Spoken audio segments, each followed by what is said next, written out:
Ano nga ba yung mga advantages kapag gumagamit ka ng non-meta heroes? Masyado kasi tayong nasanay sa meta heroes na akala natin hindi na malakas yung mga non-meta. Sa Mobile Legends guide nito, malalaman nyo kung bakit dapat kayo gumamit ng non-meta heroes. Kasama na rin dito kung paano ko ginamit si Alice. Pero bago tayo magsimula, kung gusto mong sumali sa weekly giveaway, ang kailangan mo lang gawin is mag-subscribe, like mo yung bawat video, tapos i-share mo na rin. Kailangan mo rin i-comment yung ID number mo tsaka in-game name, pero ang pinaka-importante is dapat matapos mo yung bawat video. I-announce ko yung winner every weekend. Kaya kung hindi ka pa nakasubscribe, hit mo na yung subscribe pati yung notification bell. Okay, let's go! Sa laro na to, gamit ko yung practice account ko. Mythic 5 lang to, pero kung mapapansin nyo yung lineup ng kalaban namin, na first pick nila yung Gusion, tapos 2 picks nila yung Esmeralda tsaka yung Kufra. Dahil walang nag-show ng Esmeralda sa team namin, kaya first 2 picks namin is Alpha tsaka Franco. Last pick ako dito, Alice yung pinili ko para tumagal ako sa team fight at hindi ako basta-basta ma-burst ng Gusion. Ito naman yung gamit kong emblem. Mystery Shop yung napili ko sa kanya kasi kailangan ni Alice ng item para tumagal siya sa team fight. Kung mapapansin nyo naman yung laning namin, 1-2-2 yung ginawa namin. Pero kadalasan sa rank na to, nagmi-mid talaga yung marksman. Pero ang ginawa ko, kinausap ko na agad yung Rafaela at yung marksman na mag-bot lane silang dalawa. Maganda kasi na sa picking pa lang pag-usapan nyo na yung laning na gagawin nyo. Pagdating naman kay Alice, importante na mag-level 4 ka muna. Pero maliban sa pagpapa-level 4, pinaka-importante kay Alice yung passive niya. Hanggat maaari makapag-stack ka ng passive niya. I-fast forward na muna natin sa mga boring na parts.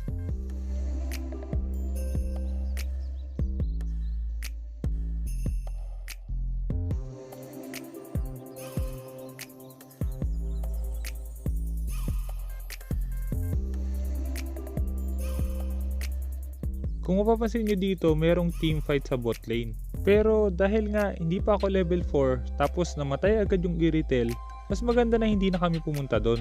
Plano rin kasi kunin ng kalaban yung crab sa bot lane. So kung hindi ako pupunta sa top lane, makukuha rin nila yung crab sa top lane. Mas maganda sana kung sinamahan ako ng Franco sa top lane, baka nakapatay kami agad. Ang mali ko nga lang dito, dapat Esmeralda na lang yung tinarget ko.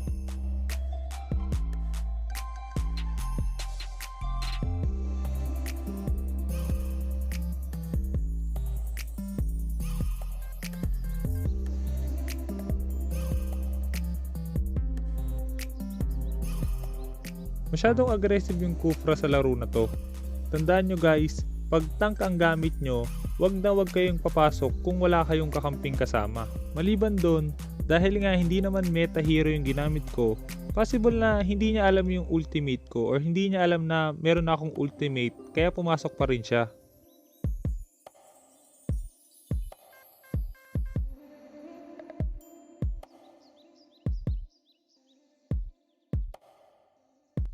Mapapansin nyo dito, pumunta ng top lane yung Franco. Ito yung isang problema kay Alice. Hindi siya pwedeng basta-basta umaalis ng lane kasi kailangan niyang ma-stack yung passive niya. At dahil open nga yung turtle, kailangan din namin mag-rotate pa top lane para mabantayan yon.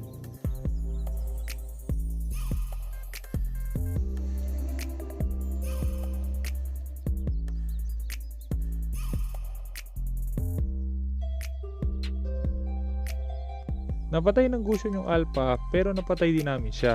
Ngayon kailangan ko agad pumalik sa mid lane para hindi masayang yung stack ng passive ko. Open na yung turtle dito pero hindi kaya ni Alice mag-isang kunin yon. Kaya kailangan kong hintayin muna yung mga kakampi ko. Maliban doon, wala na akong buff so pwede kong kunin yung buff ko. Pero dahil pwedeng magkaroon ng team fight sa top lane, kaya pumunta muna ako ng top bago ko kunin yung buff. Ang problema nga lang, kinuha ng Alpha yung buff ko imbis na tumulong muna sa top lane.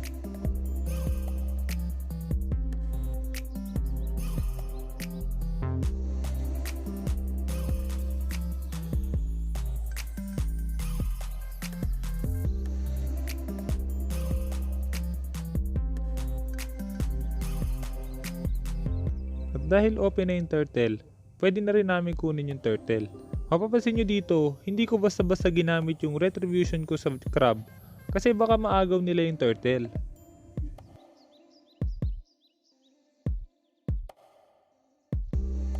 Pagtapos namin makuha yung turtle, pwede na kami mag-out. Dahil nga sa 4v5 yung laban, kailangan umalis na kami dito kasi nakuha na namin yung objective.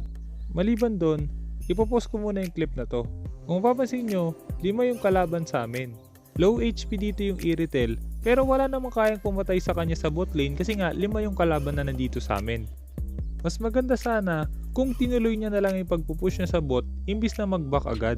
Isang dahilan kung bakit hindi niya pinush yung bot lane dahil wala siyang map awareness. Lalaki sana yung lamang namin kung binasag niya na agad yung bot lane. Kung gusto mo naman mag-improve yung rotation mo tsaka map awareness, meron akong ginawang rotation guide na pwede mong panoorin.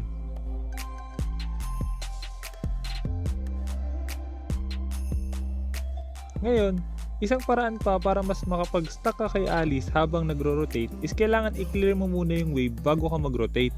Pagtapos ko i-clear yung mid, kailangan ko ng buff, so kukunin ko muna yung buff, tapos babalik ulit ako sa mid para i-clear ulit yon para madagdagan ulit yung passive ko.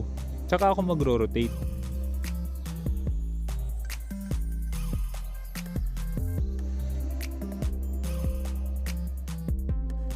Ngayon, mapapansin nyo dito, nag-charge yung Kufra. Tinamaan niya ako, pero ang hindi ko ina-expect, wala pala siyang kasama. Tandaan nyo, kapag tank kayo, hindi kayo basta-basta dapat pumapasok kung wala naman kayong kill potential. Maliban doon, dahil nga nasa mid lane yung Kufra imbis na tulungan yung Gusion, kaya mas tumagal yung Gusion bago makuha yung buff niya.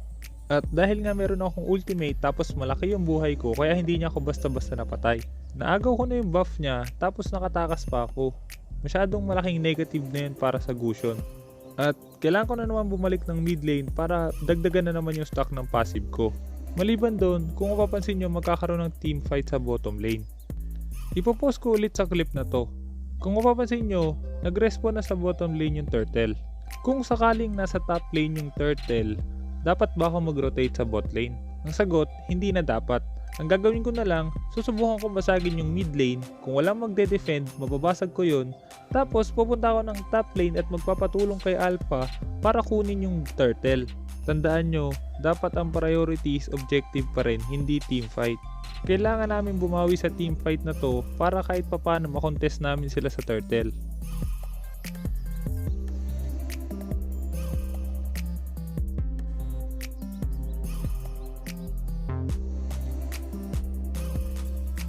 Mapapansin nyo rin dito, naka-necklace of Durance na agad yung Rafaela.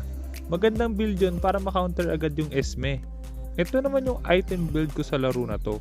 Nag-necklace of Durance agad ako para kahit papano makounter ko din yung Esme.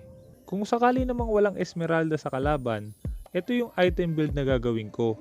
Maganda yung glowing wand tsaka yung concentrated energy para malaki agad yung buhay mo tsaka meron kang damage. Tapos, ang defensive item mo is either Winter Truncheon o kaya Oracle, depende naman yung sa kalaban. Ang last item mo naman, nakadepende rin sa'yo kung magde-defensive ka or mag-offensive. Pero kung gusto mo talaga matuto kung paano ang tamang item build, meron akong ginawang item build guide part 1, 2 at 3 na pwede mong panoorin.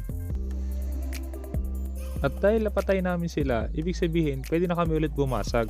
Pagtapos basagin ng mid lane, kailangan na mag-isip kung anong objective ang sunod na kukunin. Pwedeng second tower sa top lane o kaya naman sa bottom lane.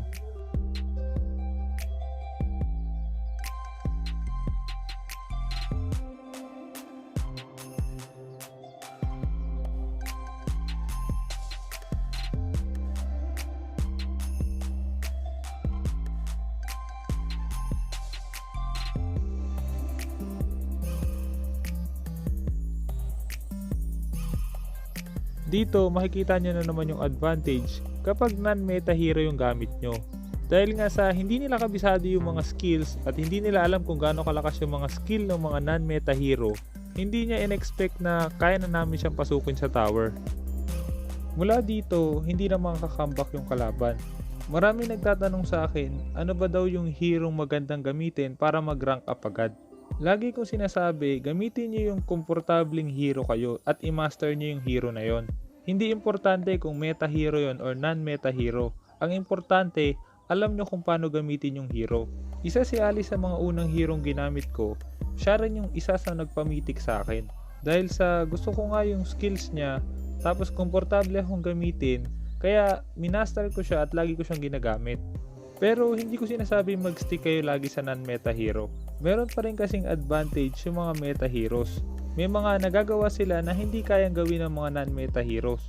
Pero ang pinaka-advantage kapag non-meta hero yung na-master nyo, siguradong hindi mababan yung hero nyo.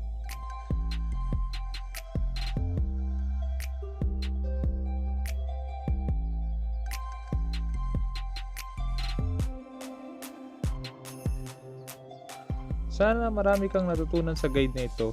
At kung meron ka namang gustong malaman na gusto mo gawan ko ng guide, i-comment mo lang sa baba. Titignan ko kung anong magagawa ko para gumawa ng guide na yon.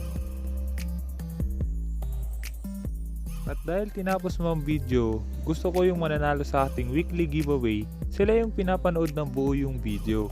Para malaman ko kung tinapos mo talaga, kailangan mo hanapin yung keyword sa loob ng video na to. Kailangan mo i-comment yung keyword plus yung ID number mo tsaka yung in-game name. Pero hindi mo dito dapat i-comment. I-comment mo siya sa pinaka-latest na weekly diamond giveaway natin. Isa sa may mga keyword ang mananalo ng ating weekly giveaway. Kaya kung hindi ka pa nakasubscribe, hit mo na yung subscribe pati yung notification bell. Sa lagi mo lang tatandaan, kung gusto mo mag-improve, just master the basics. I'm out.